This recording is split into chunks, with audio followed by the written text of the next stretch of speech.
Hey there, XR riders. I'm Jimmy, and I'm back in your feed. Today, we're diving down the Sprocket showdown heard round the campfire. 1445 versus 1545 on your trusty XR650L. It ain't just about teeth, folks. It's about the soul of your off-road steed.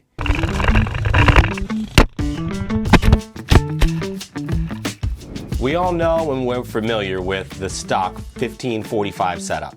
Highway hero, sure, but hit a technical climb and it's like your bike took a nap. So I grabbed my XR650L, swapped in a shiny new 14 tooth, and hit the trail solo to see what's what. First stop, Torquetown. Holy low-end grunt, Batman. The 1445 felt like a rocket on steroids. Crawling over trees and popping up over obstacles was smoother than a greased goat. Those steep climbs? Nothing. A gentle purr and up I went. But there's catch. Yeah, this little monster likes to scream. Above 70 mile an hour, my engine morphed into a banshee choir. Fuel economy, let's just say that my gas tank became a countdown clock. Time to switch back? Not yet. Back onto the trails.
Wrap up this Sprocket video. My intention was to come out and do the demonstration for you guys between the stock 1545 ratio, which I did for about a week, that's as long as I could stand it, and then moved to 1445 because replacing the countershaft sprocket on an XR650 is a darn good idea, especially since we all know about the excessive wear on the countershaft thing. So I did 1445, and I'll be honest with you, I fell in love with it. I haven't had the chance even to get involved with doing the 1448, and for a couple of good reasons. One, I put about 2,000 miles on the bike in its current condition. And for two, I got to change the chain to go 1448. To fit that bigger sprocket on the back, I'm going to need to add a couple of links in the chain. Okay, not that big a deal. But for one, my chain is still almost kind of brand new, so I'd like to keep it around for a little while. And for two, I just think this ratio works really well, like really well. There's still a lot of conditions where I find first to be geared too low, so I wouldn't want to lower it anymore. And the bike still tops out around 90 mile an hour. I think it's a very usable dirt bike, and I don't see really a need to change it. Personally, I believe that magic ratio is going to fall right at 1445, which is good for a bunch of different reasons. For one, if you're looking to change your stock gear ratio and you don't want to buy a bunch of parts, you could buy just that 14-tooth counter sprocket and you'd be set. The other thing that I think we have to remember here is what the XR650L is. It's a whole-ass silverback gorilla of a trail bike, but it is a trail bike. It doesn't need the high-revving engine, it doesn't have one. It doesn't need a flat-slide FCR carb, it can't use one.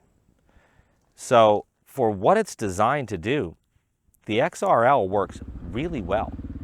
And I think that 1445 is just perfect for it. It also gives me the ability to run the same chain, same rear sprocket, and change my front sprocket in between the 1545, which I wasn't really that mad at, and the 1445. If I was going to do a lot of street, I would absolutely put that 1545 right back on the bike. So there's another vote for going 1445. Easy changeovers, a lot less parts to buy, and I think the ratio just fits. So let's get out and hammer dog it a little more. Give me an excuse to ride my dirt bike. 1445 all the way, all day. Isn't even the road that I wanted. Dang it.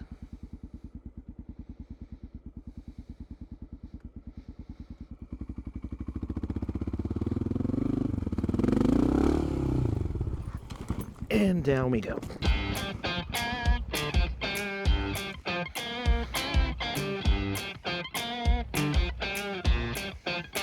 Slippery and gross.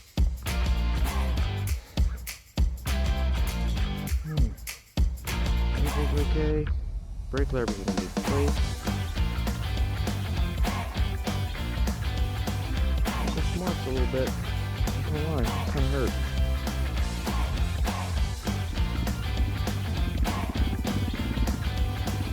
Woo! So these tires suck.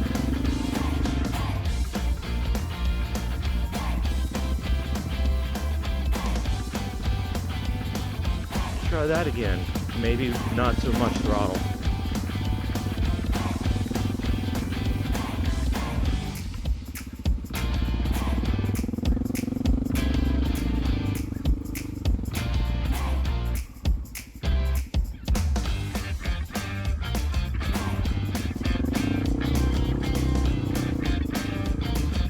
Now I'm all sketchy.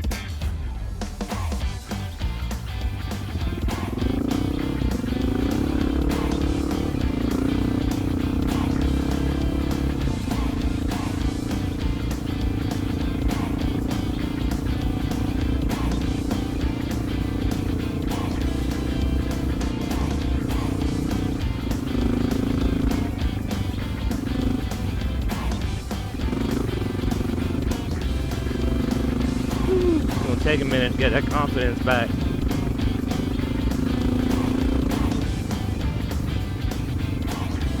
Once it went, it just went. There was zero traction in that mud. I mean, zero. That's a real good example of when it's that far gone, just don't fight it. If it's gonna go, it's gonna go. Yeah, the best thing I could have done was just stood on the high side foot peg, which I did. And there's crashes where you stay with the bike, and there's crashes where you get away from it. And that's one of those ones where it's a good example of where you stay with it. Just kind of take it to the ground with you, put it where you want it, and get back up and keep going.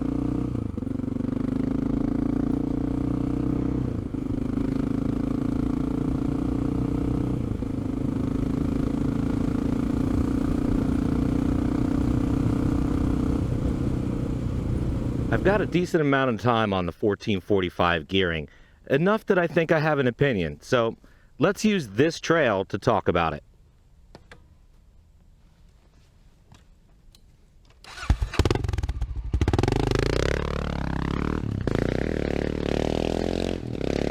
With the little bit of time that I have on this 1445, I'll be honest, it feels like the perfect ratio for the XR.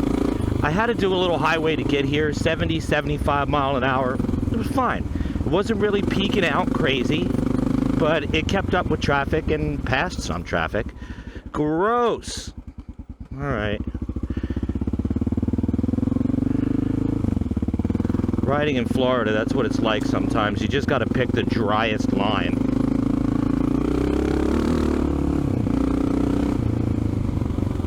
I really, I don't even want to try the 1448 because I feel this just works so well. Let's see where we're at. This is Longleaf Road. Eagle's Nest Road. Let's give it a shot. We'll hammer dog it down this big one.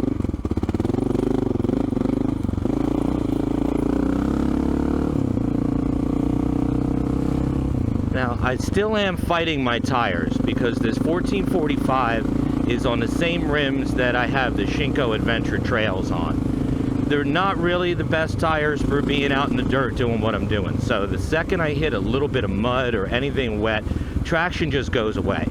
Putting the front tire in the air to get over a quick log at speed is not an option. So I just kind of have to hang out and deal with like street bike traction out here. But it's enough to get us an opinion of the ratio.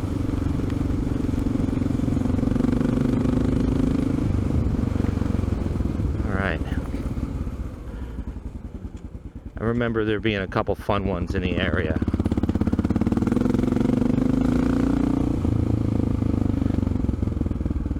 Three days later. Well, today was going to be the day I do the 1448 comparison for you guys, even though I really feel that 1445 works fine for me. But today was also the day that I learned that I got to get a longer chain if I'm going to put the 48 sprocket on there. So that's another thing I'm not really a fan of. Even if I get the longer chain and I set it up so I can use the 48 and the 45, just adjusting the chain different, I'm going to be changing the length of the bike, and that's a real big difference. So I'm not really keen on that. Right now I've got it set up with a pretty short wheelbase, and I like it where it's at. So I don't want to change it. This was my set of wheels that had the 48 on it. So we put the 45 on it, and I got a set of Dunlop 606s mounted on here that are they're whooped out. There were a set of takeoffs that I got from Kyle over at Tri-City, and this front makes horrific road noise because it's so cut up like that. I mean, it was probably going to be screaming on the road here anyway, but oh my God, is it terrible like that. So let's take one more ride with a good set of tires on this 1445 and really see how this thing feels off-road.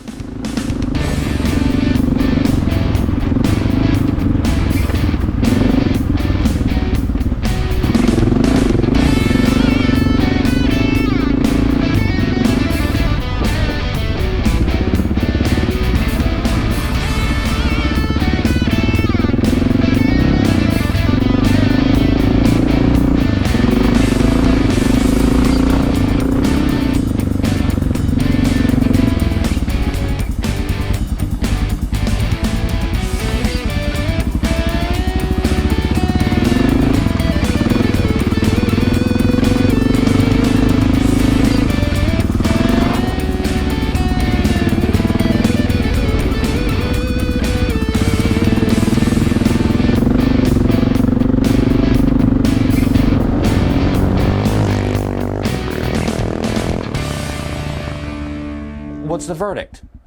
It's a win-win, man. Well, sort of. Depends on your adventure. Craving technical mastery? 1445 is your champion. Highway hero? Stock 1545 will keep you smiling. But hey, why not play? Mix and match. Try a 1447 or 1543. Find your personal sweet spot. Remember, there's no right answer. Just what's right for you. So grab some wrenches, grab some sprockets, and unleash your XR's inner beast. Leave a comment below, share your gearing wisdom. Let's keep the dust flying. Don't forget to smash the subscribe button for more XR tips, tricks, and adventures. Until next time, ride safe and keep it dirty.